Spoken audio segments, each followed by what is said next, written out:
or have another print disability which makes reading, holding a book, or turning a page difficult or impossible.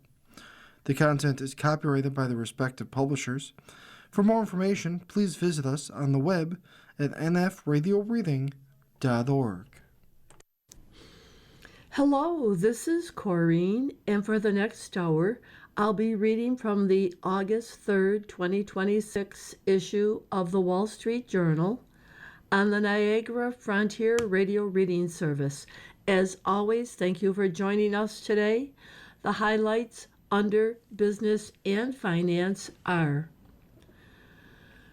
Sony Pictures' Spider-Man Brand New Day opened to an estimated $927 million in global box office sales, making it the second biggest film debut ever.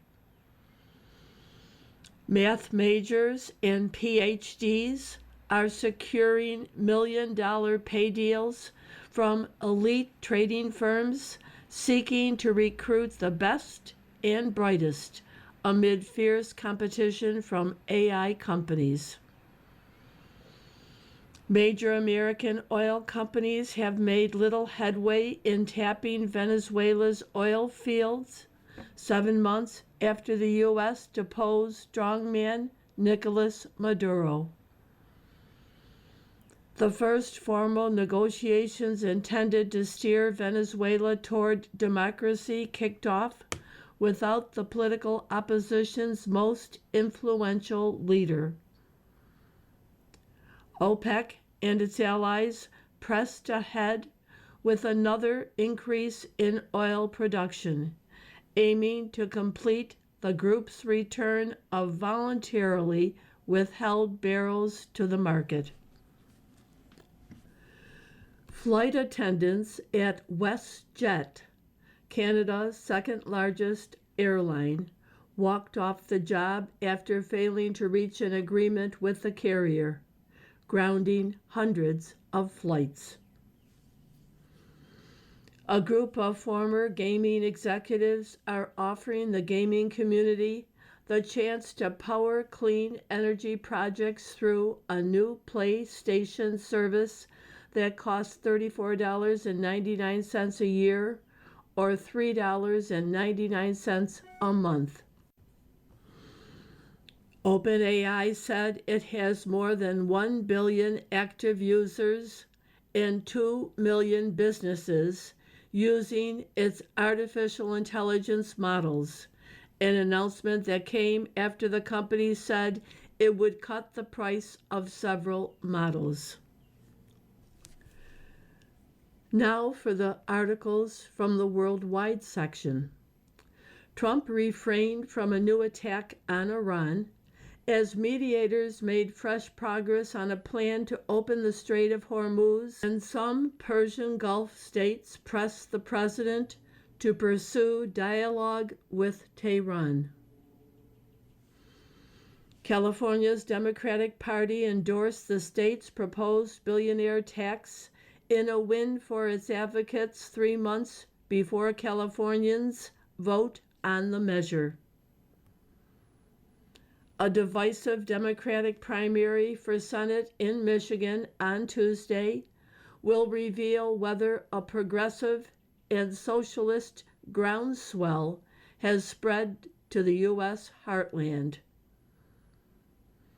The suspect in a shooting at an In-N-Out Burger in Twin Falls, Idaho, was a 24-year-old who died from a self-inflicted gunshot wound.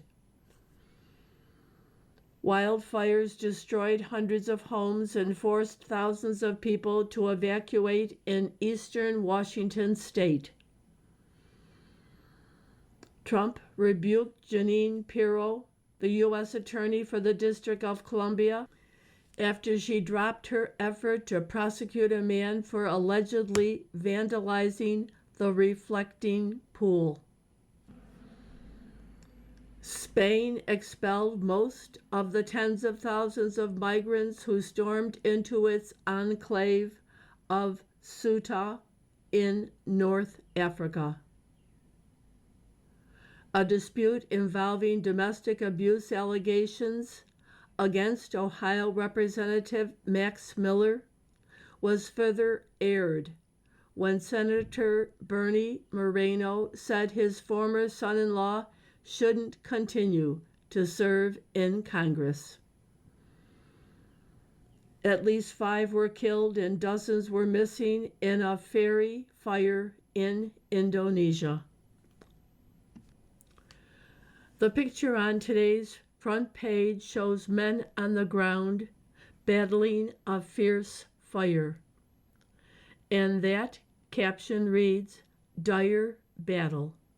Volunteers on Sunday worked to douse a wildfire near Porto Germano, about 40 miles northwest of Athens.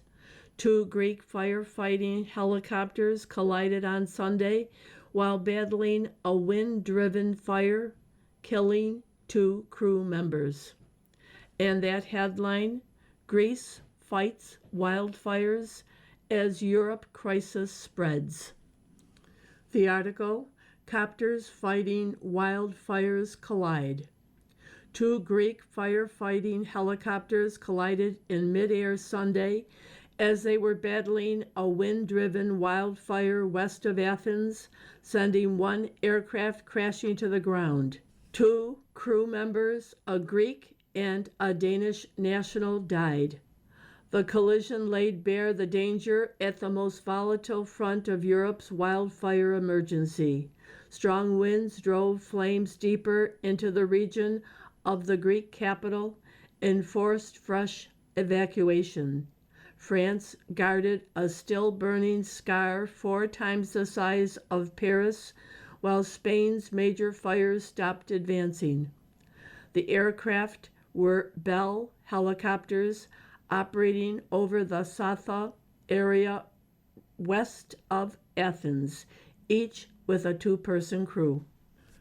Other articles from the front page follow. Democrats' biggest donors shun main party committee. DNC coffers can't match GOP's haul as backers are giving directly to candidates. By Maggie Severance, Laura J. Nelson, and Ken Thomas. George Soros and his son Alex donated more than $400,000 to the Democratic National Committee during the 2018 midterms. They gave more than $1 million during the 2022 election cycle, campaign finance records show. This year, they have yet to give the DNC $1. The Soroses aren't alone. Other high-profile donors have given little or no money to the Democrats' Central Committee this year. Reid Hoffman, the co-founder of LinkedIn, wrote steady checks to the DNC for years, but during the midterms has yet to give money.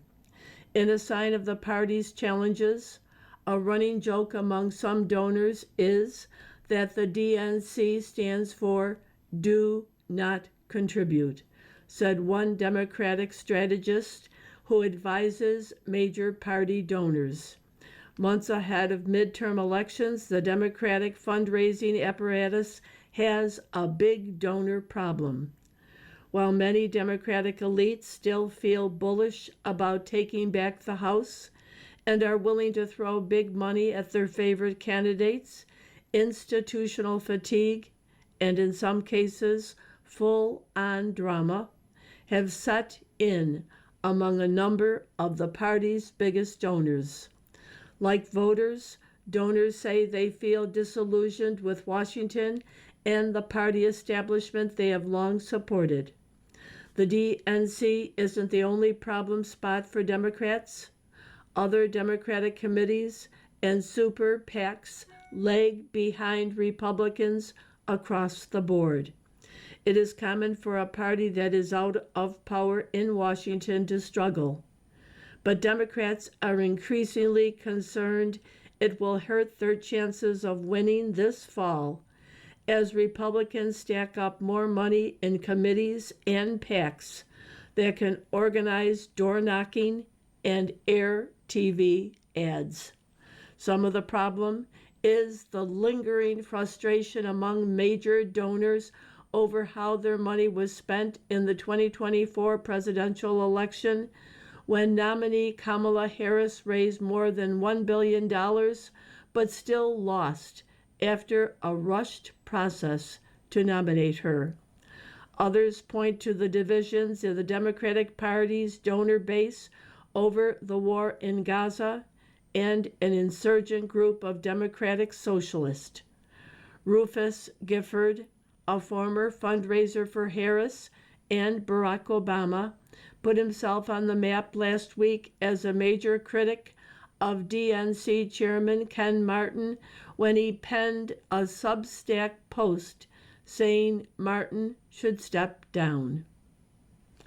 Defenders of the DNC and other committees say their fundraising levels are comparable to past similar cycles. The DNC raised more money by the end of June 2026 than it had raised during the same period in the 2017 to 18 cycle, when Democrats were similarly out of power in Washington. Gulf allies sway U.S. in pivot to talks with Iran. Trump calls off escalation of strikes after mediators offer new Hormuz plan. By Michael R. Gordon, Alexander Ward, and Philip Wegman. President Trump held off on a new attack on Iran as mediators made fresh progress on a plan to open the strategic Strait of Hormuz, and some Persian Gulf states pressed the president to pursue dialogue with Tehran, people familiar with the matter said. Trump's abrupt announcement on social media, posted early Sunday in the Middle East, that he had called off the strikes eased tensions between the U.S. and Iran, at least for the moment.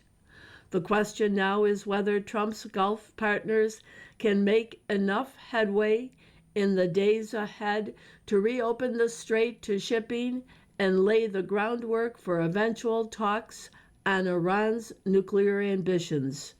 Previous efforts on both fronts have failed for months, though there were initial signs of progress Sunday on reopening the waterway. Oman and Iran noted they were making progress. Trump said the U.S. would engage in talks beginning Monday afternoon.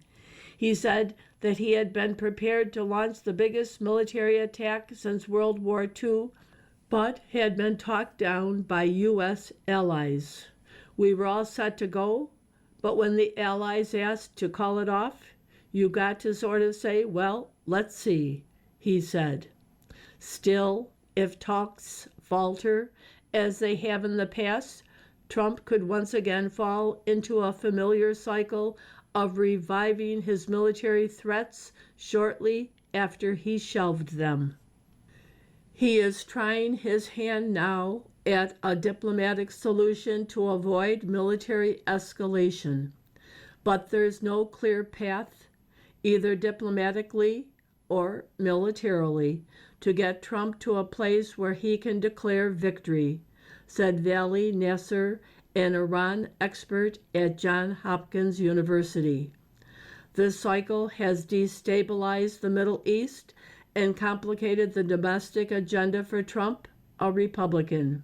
Iran in recent weeks has carried out attacks on a number of U.S. allies in the region, including Jordan, Bahrain, and Kuwait, while its proxies in Iraq have launched drones at Saudi Arabia. Iran's ability to essentially shut down the Strait of Hormuz has pushed up the price of gasoline and forced the U.S. and other countries to eat into their oil reserves. Meanwhile, Republicans in Congress, with just 3 months until the midterm elections, have pressed the White House to better articulate the goals for the Iran war and explain how it will end. You are listening to a reading of articles and features from the Wall Street Journal on the Niagara Frontier Radio Reading Service. Real World Got in Way of Moguls Nation Building by Stu Wu and Patricia Kausman. Iskander Puteri, Malaysia. Tech founder Balaji Srinivasan says he believes the U.S. is descending into anarchy. His solution was to build a new country from scratch. He left Silicon Valley and, as a first step, tried to create a rival tech community in Asia. He set up a campus with co-working spaces, a high-end gym, and meals designed by longevity guru Byron Johnson.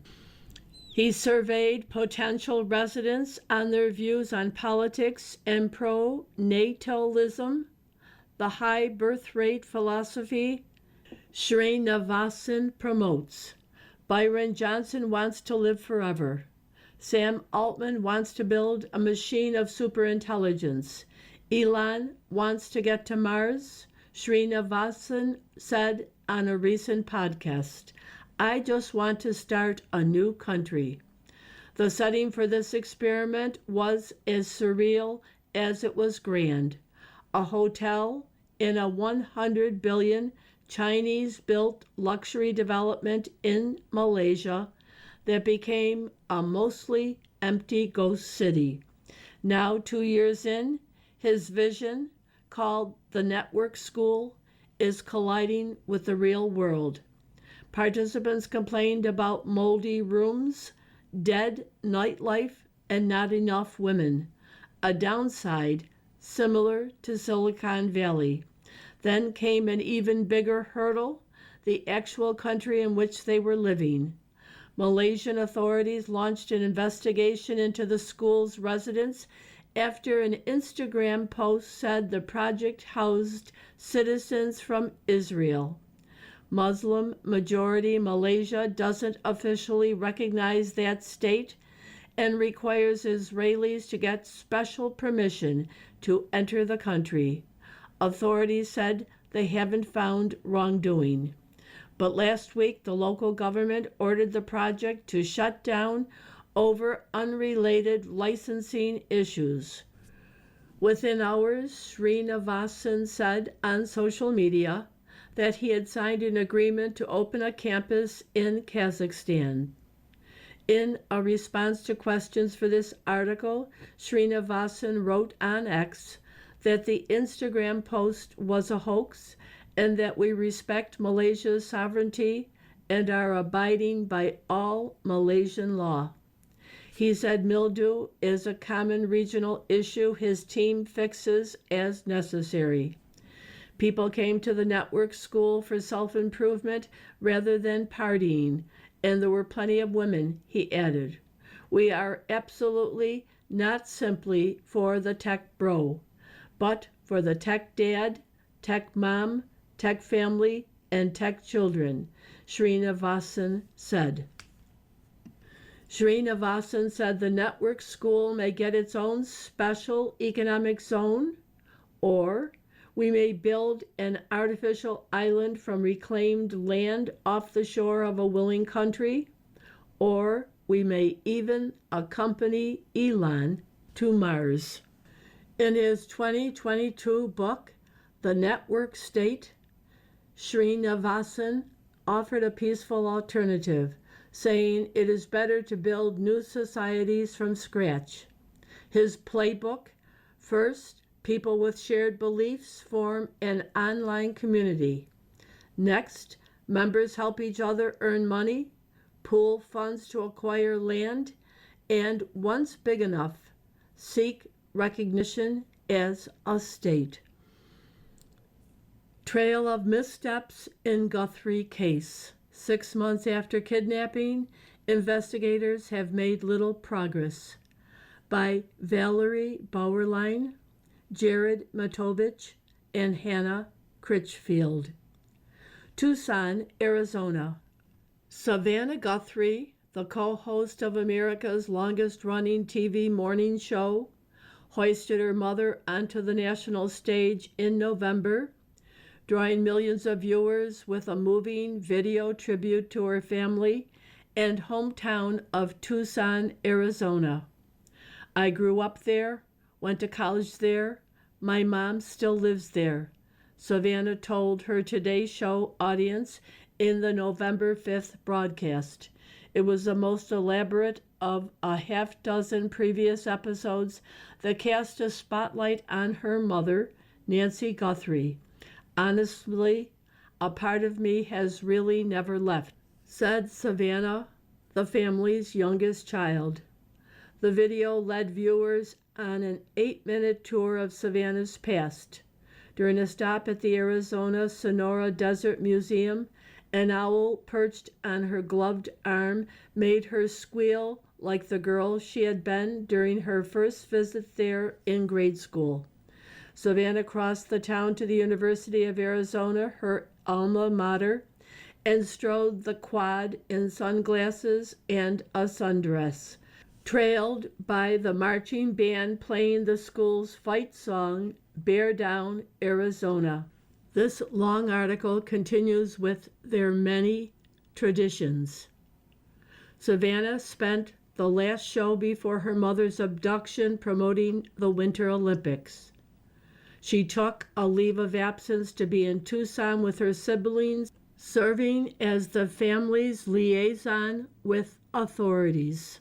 She returned to Today on April 6, determined to solve her mother's abduction by leveraging her TV fame and coast-to-coast reach, the same lofty platform she worried might have drawn the attention of Nancy Guthrie's kidnappers. In a TV interview, Savannah, 54, revealed her fear and sorrow about what she might have risked by showcasing her mother to the wider world. Was it because of me? Did I bring them to her bedside?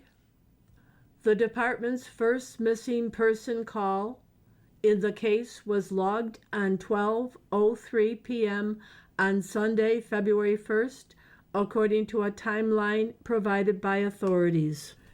Annie Guthrie, Nancy's middle child, said Nancy had been at their house Saturday for dinner and games, days after celebrating her 84th birthday. Annie's husband drove Nancy home and watched the garage door close behind her at 9:50 p.m., the last time she was seen by anyone but her kidnappers. Annie told the deputies she had gone to check on her mother after a friend called to say that Nancy hadn't arrived for her Sunday visit. Once inside her home, Annie was frightened by what she found: her mother's purse and iPhone, items Nancy always kept close at hand. A back door was left propped open. Around 2 p.m., the sheriff's department lead supervisor on the scene texted Nanos, alerting him to a missing person case. Annie and her siblings didn't believe it. Their mother was mentally sharp but physically frail, barely able to walk to the mailbox and back, they told authorities. Annie pointed out that the Nest camera was missing. Something is wrong, the supervisor told Nanos in a text minutes later. We're calling homicide.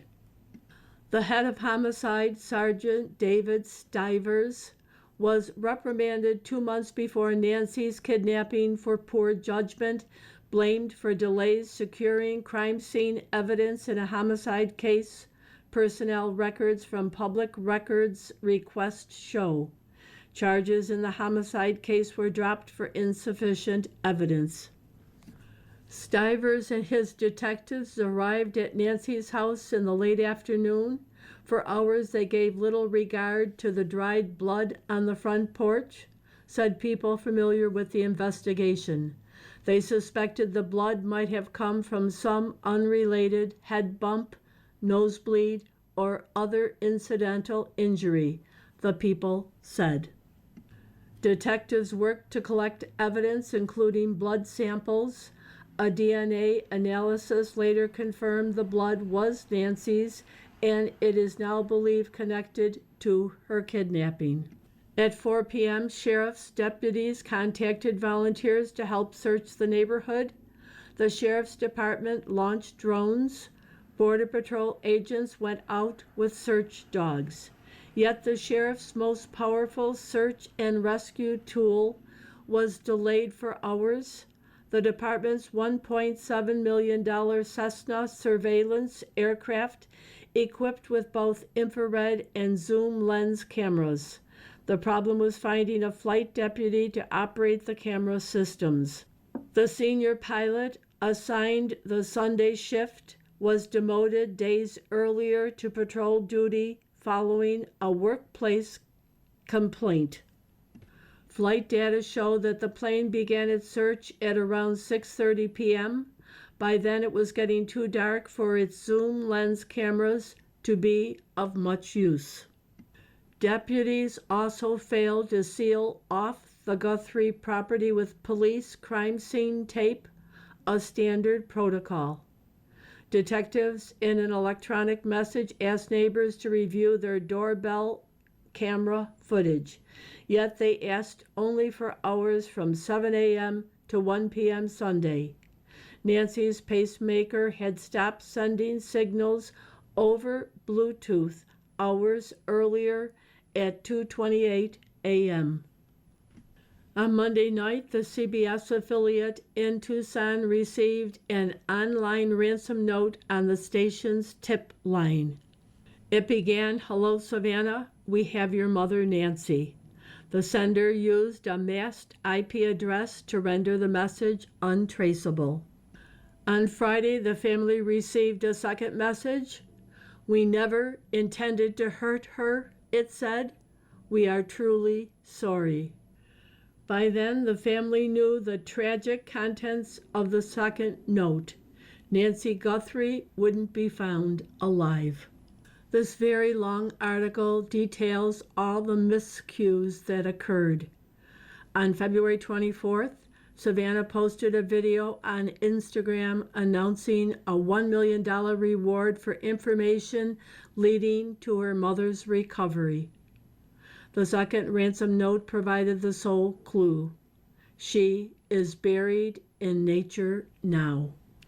Savannah made public pleas on Monday and again on Saturday, 6 months after her mother was taken. "I'm asking you, begging you, to do the right thing now," she said. "Tell us where to look for her." Leaving the front page, oil giants trying to get into Venezuela hit a wall, by Colin Eaton and Javal Villas. 7 months after the U.S. deposed Nicolas Maduro, large oil companies have yet to make any big moves in Venezuela. ExxonMobil, Chevron, and other major oil companies are fighting for a small number of the country's most attractive drilling spots. But some of the talks with Venezuelan leaders have hit an impasse, according to people familiar with the negotiations. President Trump and his lieutenants had high hopes that big U.S. oil companies would quickly sign investment deals to kickstart production in Venezuela, home to some of the world's largest reserves. They see the country's rising oil exports as a boom to U.S. supplies, while Iran hobbles shipping lanes in the Middle East that typically carry 20% of the world's oil and gas. The administration is also putting pressure on interim President Delcy Rodriguez to boost Venezuela's production quickly before the end of Trump's second term.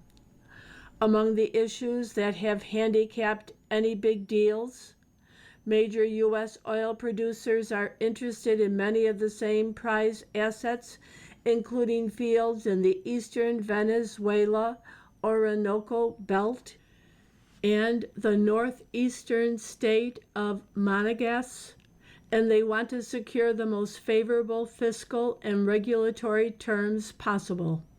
The earthquake that shook the country last month also slowed the progress. California billionaire tax gains Democrat support by Paul Kiernan, Los Angeles. California's Democratic Party has endorsed the state's proposed billionaire tax, marking a win for its advocates 3 months before Californians vote on the measure. At a weekend meeting of hundreds of party officials, the tax proposal on Sunday cleared the 60% of the votes needed to overcome objections and land the endorsement, according to a party spokeswoman. California voters will decide whether to approve or reject the ballot initiative in November. If it takes effect, the state's roughly 200 billionaires will pay a 5% one-time levy. You are listening to a reading of articles and features from the Wall Street Journal on the Niagara Frontier Radio Reading Service. From the opinion pages, Anthony Fauci unmasks himself. His diaries make clear that he saw the pandemic less as a historic emergency than a media opportunity. By Peggy Noonan. It wasn't good for Anthony Fauci or anybody else that he took the fifth at his Senate hearing last week. That, plus his diary, may well have been a reputation-destroying event. It was obviously his right as a citizen to invoke the protections of the Constitution, and he surely had his reasons. But everyone who takes the fifth knows what it looks like. It's the early 60s. We're at congressional hearings on La Cosa Nostra, and the head of one of the 5 families is fiddling with his diamond pinky ring as he asserts his right not to incriminate himself. Dr. Fauci is the man who ran the pandemic response in America. He was the face of it. When you have been appointed, in effect, to lead a nation through a disaster, you owe that nation a full and frequent accounting. To seem to dodge is unbecoming. He has already been given a sweeping presidential pardon by Joe Biden. In the time after and not covered by that pardon, he owes it to the public to speak truthfully. It would have been good to hear Dr. Fauci, now 85, distill what the entire pandemic experience was and what it did to us as a society. What could have been done to make its management better? What decisions, in retrospect, made it worse? Looking back, did he or others, in their newfound ascendancy, get carried away? On reflection, is there any justice to the charge they became power drunk? Dr. Fauci's pandemic diary, released this week, was also damaging. When I heard of its existence, I thought, good. What history most needs is first-person testimony, the more the better, in real time, if possible. I thought of Samuel Pepys, a senior government administrator for the British Navy in his late 20s and 30s, whose diary gave history the finest first-person reporting on 2 different cataclysms that hit London, the Great Fire of 1666 and the Great Plague the year before. Pepys watched the Great Fire from the Tower of London near where he lived and came to grasp, with shock, the size and scale of it. In a famous passage on September 2nd, 1666, he described seeing poor people staying in their houses as long as till the very fire touched them, and then running into boats or clambering from one pair of stairs by the waterside to another. And among other things, the poor pigeons, I perceive, were loth to leave their houses, but hovered about the windows and balconies till they were, some of them, burned, their wings, and fell down. Pepys recorded all the chaos around him. His writing was jagged and real time. He reported what he'd seen to King Charles II. He was also an eyewitness to the Great Plague of 1665, which took an estimated 100,000 lives, about a fourth of London's population, in 18 months. He records empty streets and carts collecting the dead. On June 7, 1665, Pepys passes the homes of the quarantined. This day, much against my will, I did in Drury Lane see 2 or 3 houses marked with a red cross upon the doors, and Lord have mercy upon us, writ there. He was pained and frightened. He'd never seen such a thing. With this frame, alas, I read the first 5 months of Dr. Fauci's pandemic diary.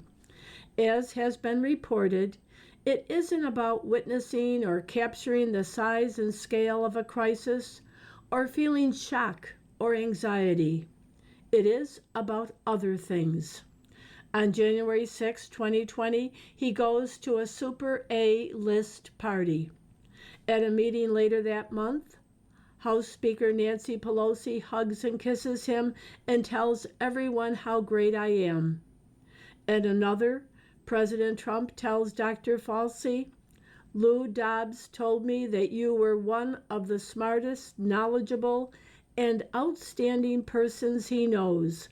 Dr. Fauci was very pleased. Others stunned and impressed. January 30th, all my friends kept saying I am a national hero and that they felt safe in my arms. March 8th, nice profiles of me in Political and New York Times Today. March 15th, I did all 5 Sunday shows today, my 3rd Fauci 5. Apparently, this is his version of the full Ginsburg, named for Monica Lewinsky's attorney, William Ginsburg, when he did 5 Sunday shows in one morning. March 26, donuts are being named after me. T-shirts have my picture on them. April 7th, press still hot and heavy about me. May 21st, POTUS seems to be enamored of me. That's before he gets to the movie star sending him flowers. In one sense, it screams 7 deadly sins. He gave in to his pride. But it also makes the history in which he took such a big part look banal and inhuman. Your historic emergency is his media opportunity. A deeper criticism is that in the diary, he doesn't seem at all humbled by the role in which he's been cast or by his responsibilities. I saw no deep reflection on the sufferings of his countrymen. He doesn't see the red crosses on the door. He attaches clippings of or links to fawning newspaper profiles and columns, but not to stories about what was happening in the civilian population of his country as it went through a crisis. The sweep and detail of Pip's diary captures the spirit of his age, the Restoration. Let's hope the flatness and self-adulation of Anthony Fauci's doesn't capture ours. I end with a thought that may seem extreme, but I think there's some degree of truth in it. Looking back on the public leadership aspect of the pandemic, while we were in the trauma and fear of the first months, while we were banging pots at 7 p.m. to think hospital workers and scientists were Zooming to find out more about treatments and protocols, and earnest medical officials were showing up on cable explaining what they believed to be true, a lot of people tried to do a lot of good things. But it all became pretty political pretty fast, pretty incendiary and groupthinky, and pretty smug as the previously obscure became famous overnight. It all came together and yielded a little societal Chernobyl. The reactor blew, causing a calamity. The politicians lied and couldn't be trusted. The bureaucrats lied and couldn't be trusted. The government scientists lied about the data in front of their eyes. The national press was a propaganda machine. As much as anything, Chernobyl contributed to the toppling of the Soviet Union. Looking back on the COVID crisis, a lot of professionals were trusted beyond the point they deserved. So were many politicians. As people on the ground in America rose up against lockdowns, closed schools, mask mandates, closed churches, they were often unheard or heard slowly, reluctantly, and disrespectfully. The medical and scientific establishment didn't seem to be a part of the public anymore, but handling the public. And by the end, a lot of people thought they couldn't trust the politicians and couldn't trust the scientists. My fear is that next time, and there likely will be a next time, regular people will think, there's no one to trust. We're on our own. That won't be a good thing. From the editorial page, Trump's latest Iran deal. He again calls off the military escalation he threatened, with little detail disclosed. A friend quipped the other day that President Trump truly deserves the Nobel Peace Prize because he has already ended the Iran war 8 times. Will the 9th time be the charm after his latest decision to call off a military escalation in search of a deal with the revolutionary regime? We have just been asked by Iran and other Middle Eastern countries to hold off any attack in that the perimeters of a deal has been agreed to, Mr. Trump posted at 10:05 p.m. on Saturday. He added that this includes immediate, complete, and total opening of the Strait of Hormuz and an end to Iran's nuclear program. Mr. Trump offered no other details. It also isn't clear how this miraculous turn of events happened so quickly after Mr. Trump had been building all week to a military response. Journal reporters said Friday Mr. Trump had made a decision to escalate. Saudi Arabia's national news agency reported that Crown Prince Mohammed bin Salman had asked Mr. Trump to stand down, perhaps fearful that its oil facilities and tankers would become a target of Iran in the Gulf and Iran's Houthi proxy in the Red Sea. If that's true, it's another sign that Iran now has escalation dominance in this conflict. Iran hasn't said much as we write this, and leaks from negotiators suggest the familiar confusing intercessions from Oman and Qatar. It seems unlikely that Iran has agreed to much on its nuclear program after the June 17th Memorandum of Understanding, MOU, offered little in the way of concessions.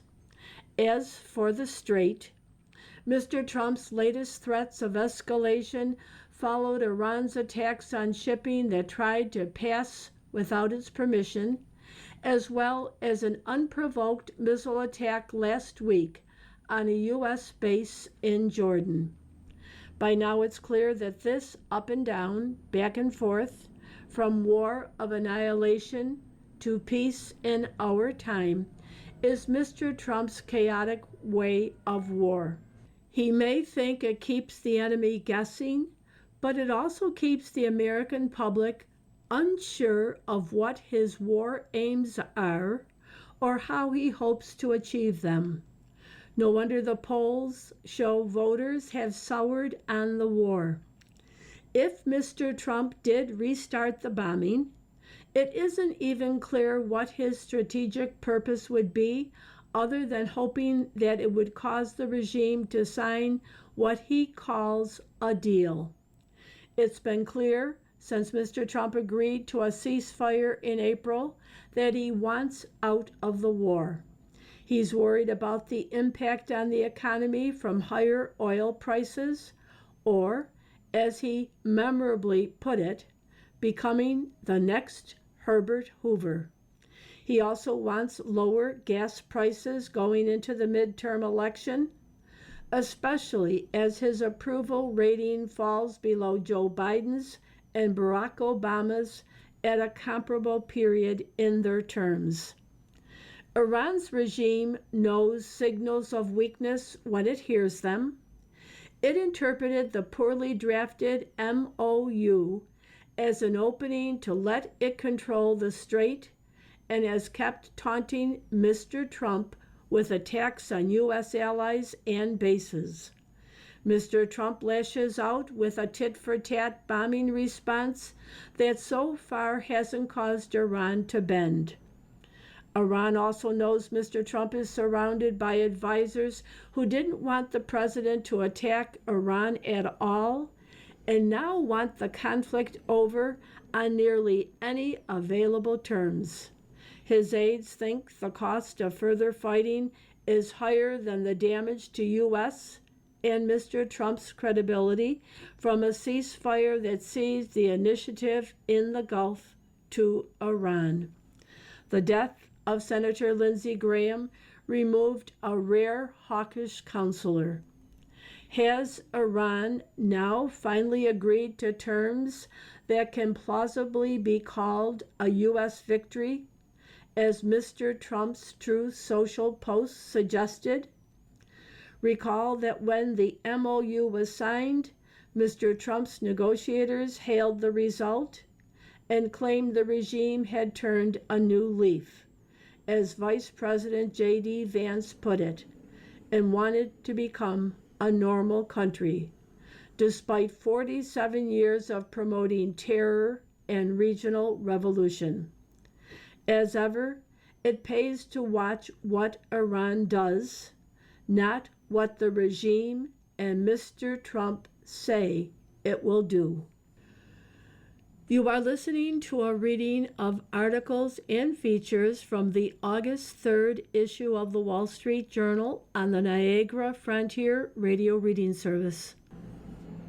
Socialist Chic and the Medicare for All Sham by Alicia Finley. A friend recently observed that many young, relatively affluent people in his New York City neighborhood, which voted heavily for Zohran Mamdani, dress like hobos and support Carhartt workwear, call it socialist chic. The sartorial style is also an apt metaphor for patrician progressives who feign solidarity with the proletariat. Consider Abu el-Sayed, the left-wing front-runner in Michigan's Democratic Senate primary this Tuesday. Mr. El-Sayed has surged to the lead against Representative Haley Stevens by presenting himself as a man of the people. He has called for free child care, Medicare for all, and an 8% wealth tax on billionaires. I don't think that our system should be in the business of creating billionaires, he said during a March debate.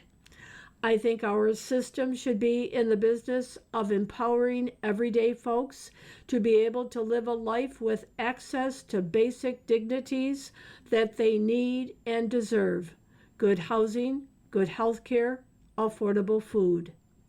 Nobody can disagree with the latter goals, but Mr. El Said's prescriptions to achieve them would expand government control of health care and the private economy, and exacerbate the social economic inequalities he inveighs against.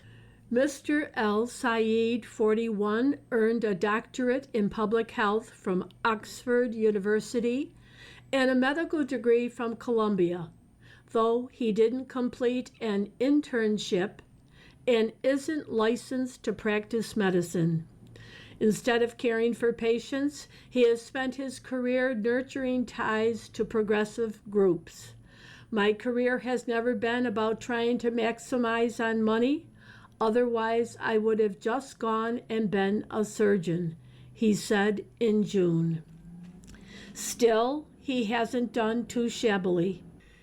He and his wife, Sarah Jukaku, earned $686,069 in income last year, according to a financial disclosure report he released last month. That would rank him among Michigan's top 1% of earners. The couple made $262,299 from capital gains, which he said came from the sale of a property that his wife's parents bought for them. His disclosure also noted additional income of $292,881 from his podcast, America Dissected, and his wife's psychiatric practice. His podcast claims to explore what's really making us sick and what we'll need to take on, be it racism, corporate capitalism, or snake oil salesmen, to keep all of us healthy. Mr. El Said and his wife also own between $882,000 and $2.2 million in assets, which include 3 rental properties, one of which his wife recently acquired in Dubai. Nobody should begrudge Mr. El Said his modest fortune, but why should he begrudge billionaires theirs? The left-wing candidate in recent days has tried to distance himself from the Democratic Socialist of America, perhaps because he worries the label will alienate voters in November. I am not a socialist, Mr. El Said said. I'm just a capitalist who understands how capitalism works. You wouldn't know it from his policy agenda. He does know how to make money selling snake oil. In 2021, he co-authored a book, Medicare for All, A Citizen's Guide, with a foreword by Senator Bernie Sanders. The catchphrase Medicare for All is misleading. What Mr. El Said proposes isn't universal Medicare, but a single-payer system with no premiums, deductibles, or cost sharing. Medicare has all of the above. All seniors who don't also qualify for Medicaid have to pay a monthly Medicare Part B premium starting at $202.90 a month and tied to income. Seniors who enroll in traditional Medicare fee-for-service also have a $1,736 deductible for inpatient hospital care, steep cost-sharing requirements, and no limit on out-of-pocket spending. They also have to purchase separate prescription drug plans whose monthly premiums range from $0 to $239.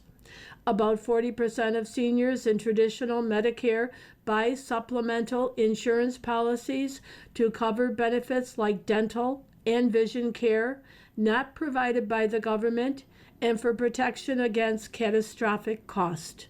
Seniors also have the choice of enrolling in private, federalized, subsidized Medicare Advantage insurance plans. About half of Medicare beneficiaries and most of those with lower incomes enroll in Advantage plans because they provide comprehensive coverage at lower costs than fee for service. Mr. El Said wants to eliminate these plans. Yet, he slickly pitches Medicare for All as an antidote to America's myriad health care ailments, which are largely caused by government policies.